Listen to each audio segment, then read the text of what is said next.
Hello YouTube, this is the Bucket coming at you today with my Gen 3 Glock 23 in 40 Smith & Wesson. This gun is dimensionally the same as a Glock 19. The overall length is going to be 7.36 inches. The overall barrel length is going to be 4.01 inches. The width is going to come in at 1.18 inches. The overall height is going to be 4.99 inches. And the weight is going to come in at 23.65 ounces. This is going to be a polymer framed firearm. It's going to have a steel slide, steel barrel. I ended up picking up this gun for $300 on the used market, which is a crazy good deal. And one of the main reasons that it's a crazy good deal is because it's chambered in 40 Smith & Wesson. We all know that Glocks and Gen 3s, Gen 4s, Gen 5s are all really, really good, and they're very accurate, very reliable, and very, very durable.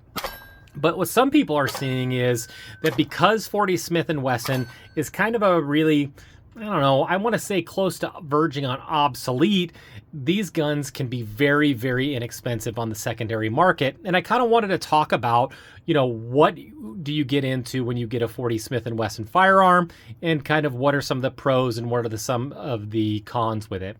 So again, you're getting a really good and really reliable firearm for a very, very good price. The next thing you want to think about is ammo selection and ammo cost. So at the time of doing this video, I went out and I bought this box of Remington UMC green and white box, and I paid $25 at a local gun store.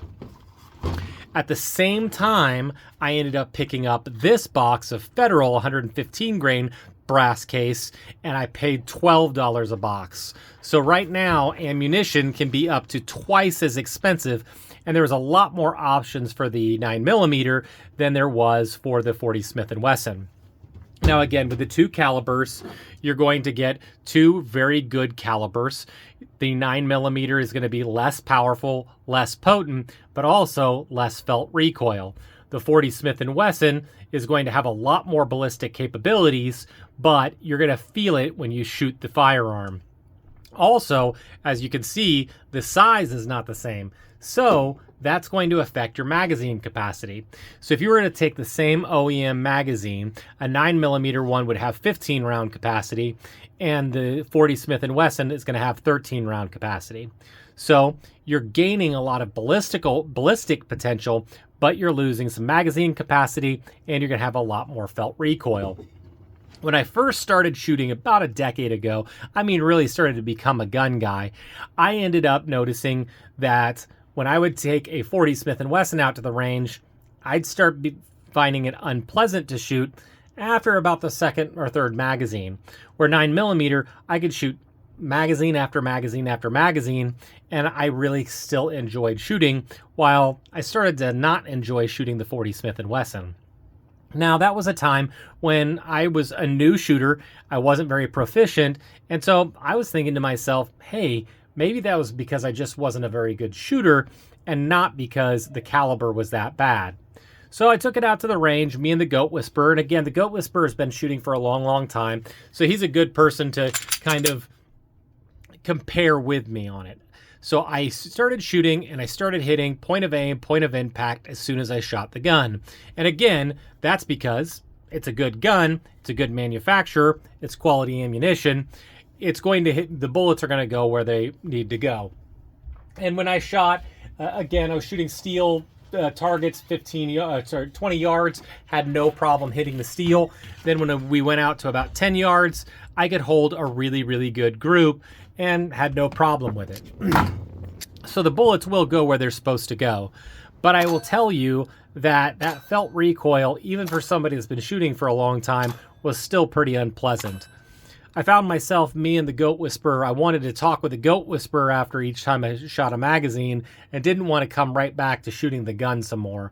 So 40 is still a pretty snappy, stingy cartridge. I noticed with this particular gun, good enough ergonomics, that right here on this undercut, I started feeling a little bit of pain on my middle finger, which I never feel that way with 9mm.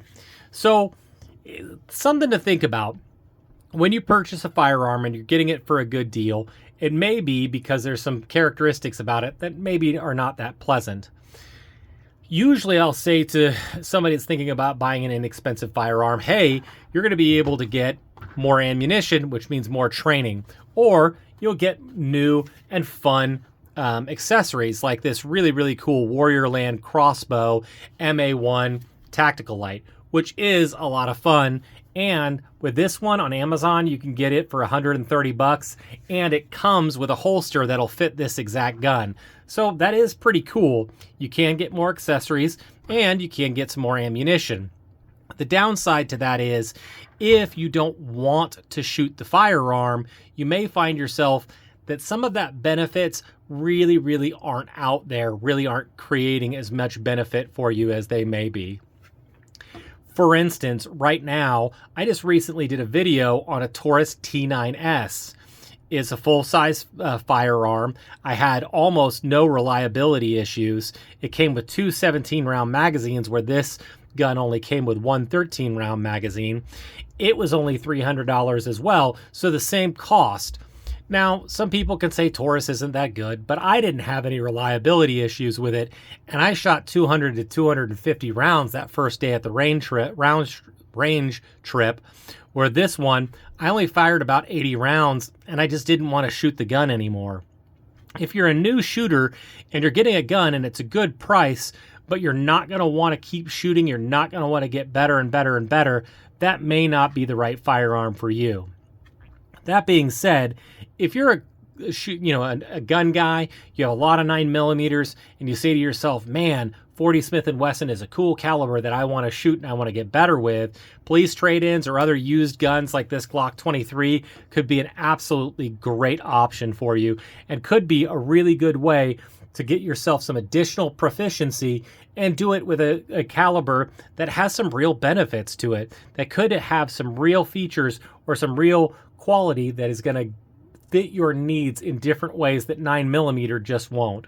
So for what it's worth, that's what I was thinking about when I picked up this Glock 23 and 40 Smith & Wesson. Again, very reliable, good manufacturer, a lot of good benefits to it, but there's some things that you want to think about, and it may not be the perfect fit for every new shooter. I do want to thank you guys so much for supporting the channel. All the likes, the comments, the shares are really appreciated. And as always, you stay classy, YouTube. Little baby bucket, do you want to live in California? No. Why? Because I'm not a compliment.